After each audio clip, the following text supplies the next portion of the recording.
निवेश करना हमेशा से ही सेफ और भरोसेमंद माना गया है। इंडिया में तो ये आम बात है।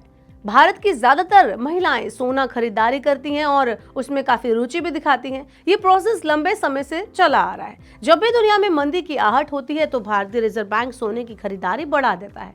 आरबीआई ने नवंबर 2024 में 8 टन सोना खरीदकर नया रिकॉर्ड बनाया। इससे भारत का कुल स्वर्ण भंडार 876 टन तक पहुंच गया। भारत का स्वर्ण भंडार इस टाइम पर औसत से कई गुना ज्यादा है। डोनाल्ड ट्रंप की वापसी हो गई है और भारत सहित कई देशों की करेंसी में गिरावट भी देखने को मिल रही है। इस दौरान आरबीआई ने 2024 में अपने सोने के भंडार में 72.6 टन की बढ़ोतरी की है, जो एक साल पहले की कंपैरिजन में 4 गुना ज्यादा है। दिसंबर 2024 के एंड तक आरबीआई के सोने का कुल भंडार 876.18 टन था, जिसकी कीमत 66.2 बिलियन डॉलर थी। एक साल पहले इसी अवधि में 803.58 टन ये सोना खरीदा गया था, जिसकी कीमत 48.3 बिलियन डॉलर थी।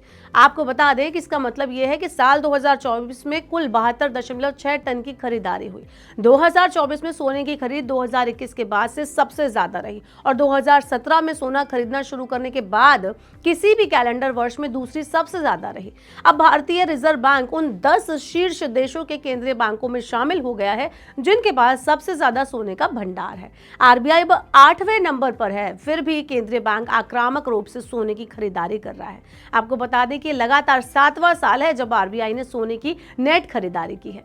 सालाना आधार पर देखें तो 2001 के बाद ये केंद्रीय बैंक की तरफ से सोने की खरीदारी तीसरी सबसे बड़ी खरीदारी है। इससे ज्यादा खरीदारी 2021-2009 में भी देखने को मिली थी। आरबीआई ने 2021 में 77 टन जबकि 2009 में 200 टन सोना खरीदा था।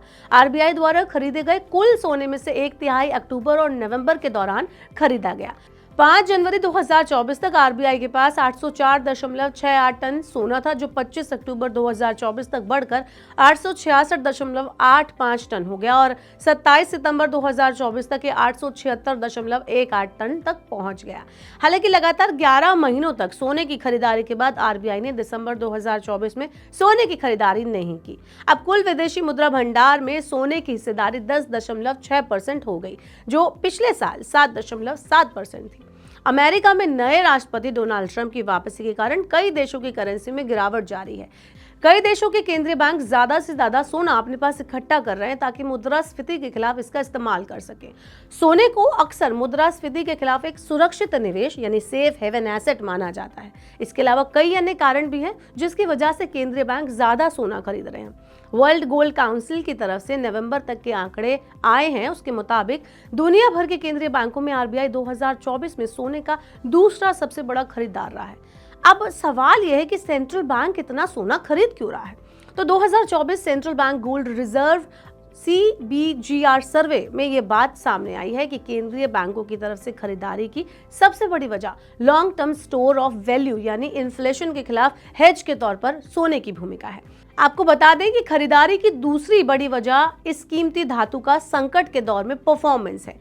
तीसरी वजह पोर्टफोलियो को प्रभावी रूप से डाइवर्सिफाई करने में सोने की भूमिका है और चौथी वजह है डिफॉल्ट को लेकर सोने का जोखिम रहित होना, जबकि पांचवी वजह सोने का ऐतिहासिक महत्व है।